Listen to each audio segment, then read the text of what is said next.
miles off the coast of Southern California lies the island of Santa Catalina.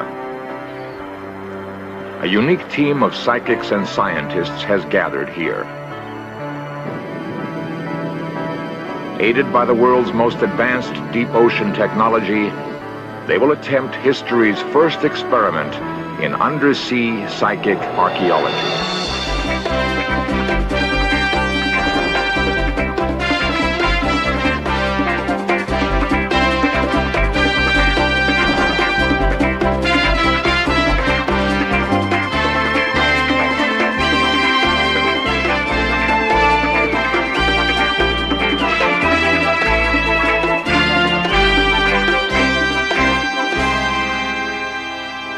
Is there something in the human mind that can gather information our normal senses do not know? Can a psychic, guided only by paranormal powers, reach out with some portion of himself to describe an unknown wreck on the ocean floor?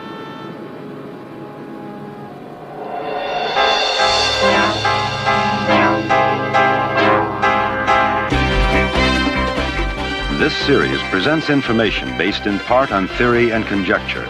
The producer's purpose is to suggest some possible explanations, but not necessarily the only ones, to the mysteries we will examine.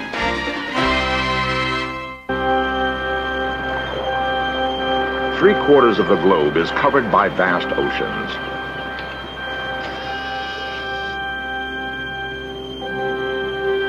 Undersea archaeology faces the problem of discovering artifacts from depths ranging down to 7 miles. Low light, shifting sand, and growing coral often obscure the outline of objects beneath the sea. The very act of diving is fraught with danger and difficulty. Man was not made to recover history underwater. Advanced equipment such as this undersea robot and this ocean power generator have solved some difficulties. But even technology cannot answer the most critical challenge: where to look.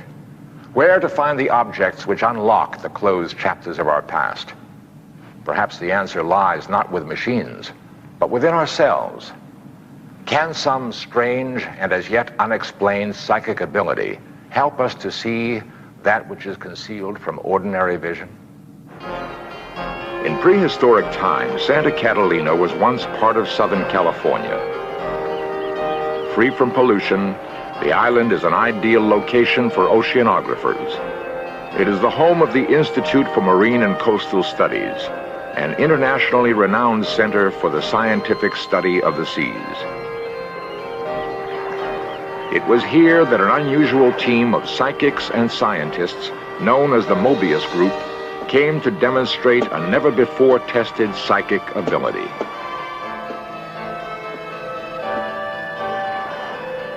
Using an extraordinary new research submarine, the team would attempt to prove that man's psychic capabilities could indeed reveal the ocean's secrets. Organizing this experiment is philosopher and parapsychologist Stephen Schwartz of the Philosophical Research Society in Los Angeles. Author of The Secret Vaults of Time, he is determined to see that psychic archaeology is accepted as a modern scientific discipline. He has researched accounts of psychic investigations being used to discover archaeological sites on land. Based on this research, he now posed a startling question. Could psychic talents, he wonders, also be used for the more difficult problem of locating objects on the ocean's floor? To answer this question, he organized Project Deep Quest. I chose the sea because it offered a chance to close all the loopholes. If Deep Quest was going to be successful, the only explanation would be that we obtained information from psychic sources. In 10 years of research, I had examined the work of about 75 scientists all around the world. It had never been done before. Nobody had ever tried a deep ocean psychic archaeology experiment, but I was convinced it would work. As real as a person is the research submarine, Taurus 1. This 34-foot-long electric-powered $3 million submersible is perfectly suited for the experiment Schwartz has in mind. With her large viewport, more than 1,000-foot depth limit, and the ability to retrieve objects from the sea floor, Taurus 1 offers the Mobius group a real chance to prove their psychic claims.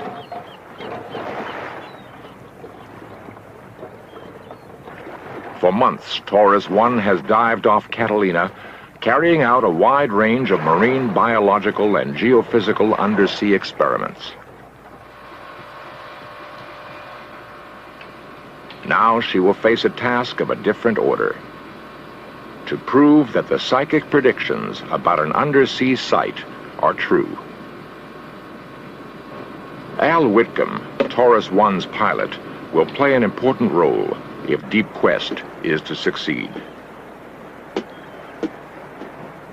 Al, we believe that somewhere in these waters we're going to make a psychic hit. About how far out can we go and get a reasonable day's dive?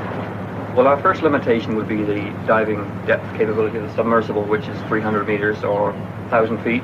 After that, considering our tow out and our tow in, I'd say let's stay within the 2-mile range, and it gives us a good working day.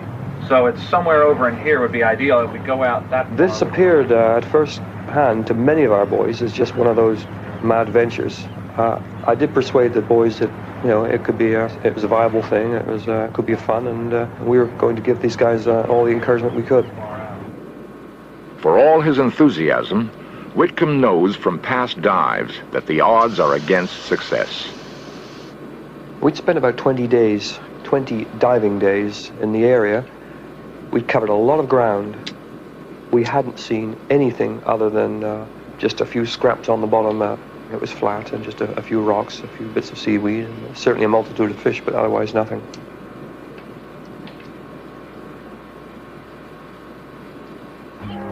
Can a newly discovered psychic ability, known as remote viewing or distant viewing, locate previously undiscovered objects? The Mobius team turns to psychic Ingo Swann.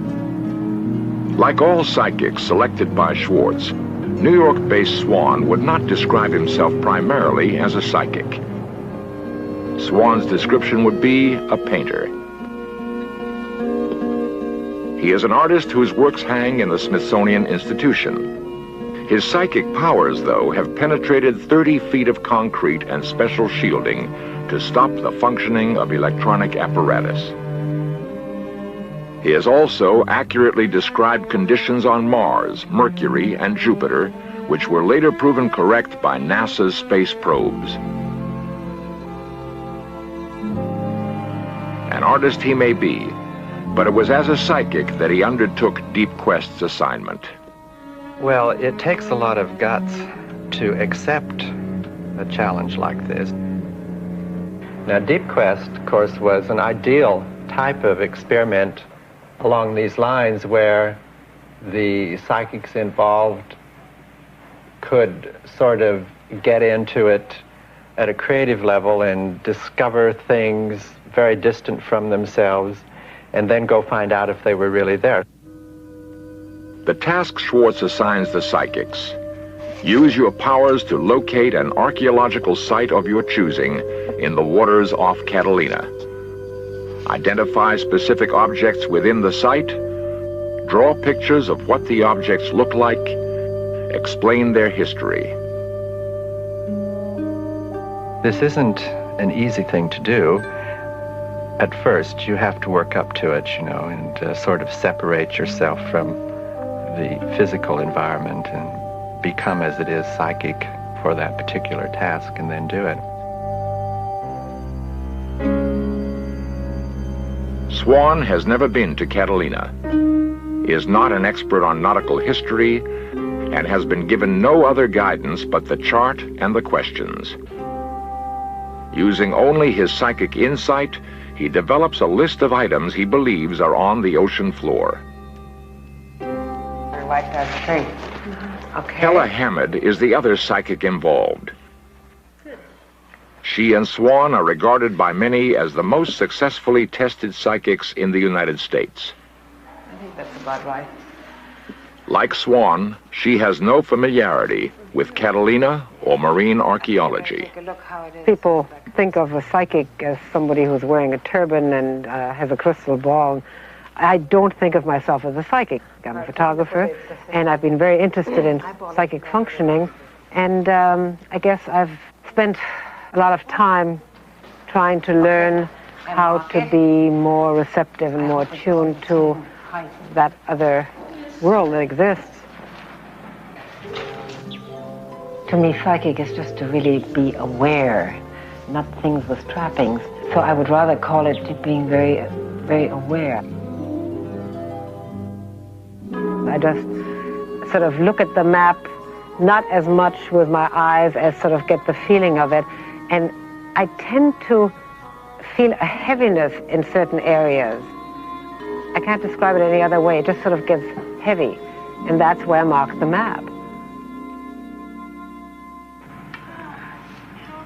One of the charges leveled at psychic researchers is that experiments are rarely witnessed in their entirety by an uninvolved, credible observer. To meet this criticism, Dr. Ann Cale, whose NASA satellite work has gained her international respect, is asked to accompany the team and control all original documentation to avoid charges of fraud. The team is now complete. Reputations are on the line. Over the past 10 years, more than 4,000 dives have been made in this area. Is it conceivable that the most thoroughly studied depths on the California coast can still yield secrets to the past? Only one step remains. The night before the dive, Institute official Brad Veek, himself a career submariner, takes the charts made by the psychics and prepares a composite chart which will be used to guide the team to their chosen target. He is amazed that both psychics have independently selected the same site, a few hundred yards out of a total area of more than 1,500 square miles. There is also a long list of specific objects, including winches, chain, and other remains of a wooden ship which had blown up and sunk. As Veek prepares the composite, Hammmid feels impelled to reach out yet again through the dark ocean depths.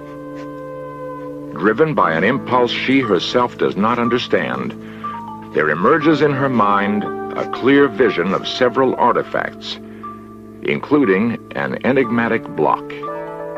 As with all the psychic predictions, this strange, volunteered insight is logged into the experimental record. Will such a block be there?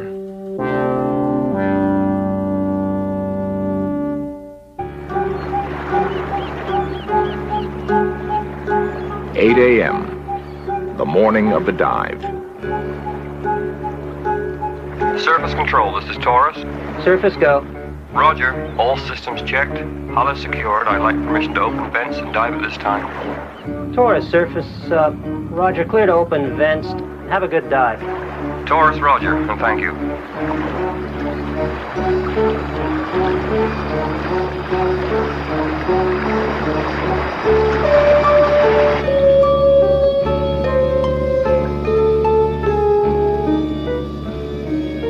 Surface Taurus. On the bottom, depth 80 meters. Visibility 7 to 10 meters. Current nil. Would Deep Quest produce results or pictures of an empty sea floor? 10 a.m., 2 hours into the dive. This is surface. Any progress? Surface Taurus. Nothing so far. Bottom is clean.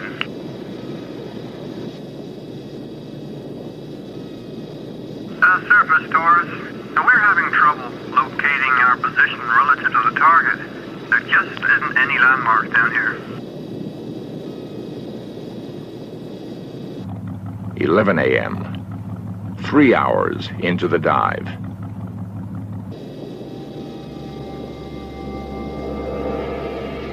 This is surface. Any luck? Surface. surface negative on that. We cannot find the location, or I guess there's nothing there. Taurus, blow some air from your tanks. We'll try and fix your location relative to the psychic's target area. Surface Roger. We have your bubbles, Taurus, but you're nowhere near the target area. Taurus, it's now 1200. We've been at this for half a day. To resolve her location difficulties, the Taurus asks the surface ship to lower a sonar homing device. The surface ship is directly above the predicted target.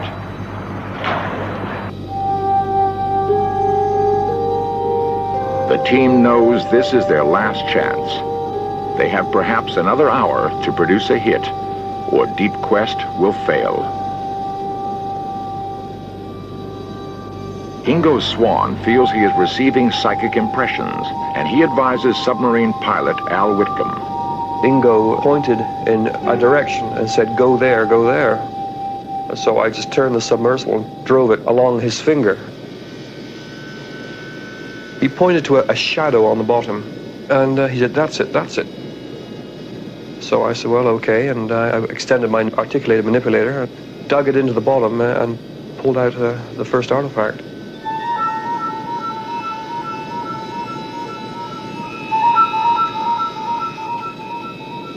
It was astounding because to me it wasn't there, period. It just didn't exist. It is clear to everyone in the submarine that the object they have found with Swann's psychic guidance has lain undisturbed for many decades. Its heavy encrustation and almost buried position unequivocally demonstrates this. But one object does not make a wreck. Those in the submarine are torn between elation and doubt. Can they find the actual wreck described by the psychics? The search intensifies.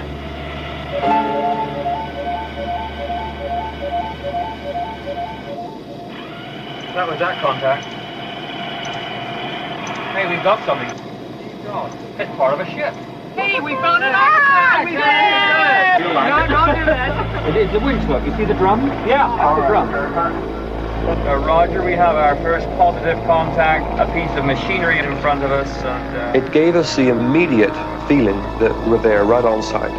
There's no way people throw winches overboard. It had to be from the deck of a ship that went down. Taurus 1 glides over the target area, illuminating relic after relic. I believe we have a ship's wheel with a long shaft on it, over. Roger.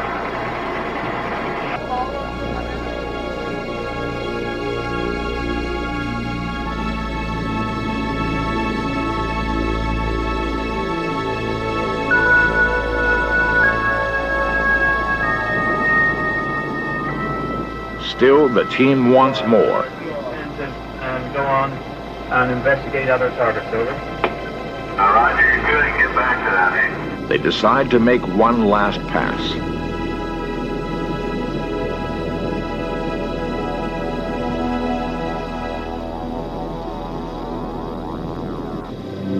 Hella Hammid's block, the strange monolith she had predicted. The block was alien to any shipwreck. I approached the block and extended the manipulator to touch the block. The arm just bounced off. I was in no way able to penetrate the surface with my claws.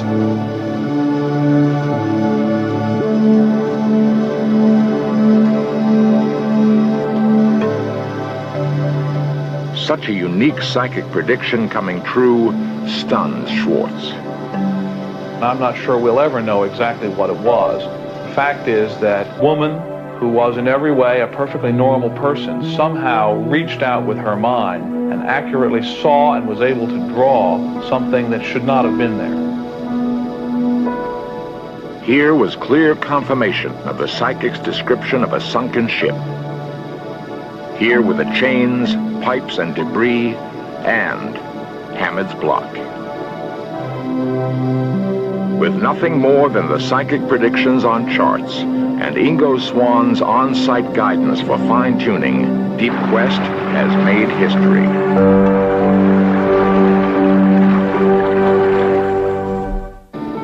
If Deep Quest is to have its full impact on science, questions need to be answered.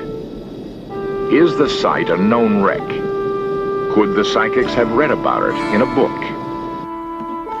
Schwartz turns to Thomas Cook of the Bureau of Land Management. Finding a wreck, even when you know where it is an art in itself. It is very, very difficult to get back to the same spot on the ocean floor, even when you know exactly the point that you've seen before. We have had to go through, catalog, and identify all of the existing known wrecks or suspected wrecks, which number better than 1,100 wrecks. Taking a look at the over 53 wrecks reported in the Catalina Island area, I am convinced that there is been no known reported wreck in this area or of a ship of this type. Finally, all the information is reviewed by the director of the Institute for Marine and Coastal Studies of the University of Southern California, Don Walsh. Could Deep Quest be a fraud? There are a lot of difficulties, and I don't see that they could have put together such an elaborate scheme, because we know diving, we know submersibles, we know oceanography, and they had to beat us across the board in all of these things. The salting of the site, that is putting these items down that were later described by the psychics, would be a very difficult thing to do, because 270 feet of water is clearly beyond the depths of most divers. But I'm just saying that from my knowledge of the oceans and ocean engineering and the parameters involved, it's extremely difficult in this case.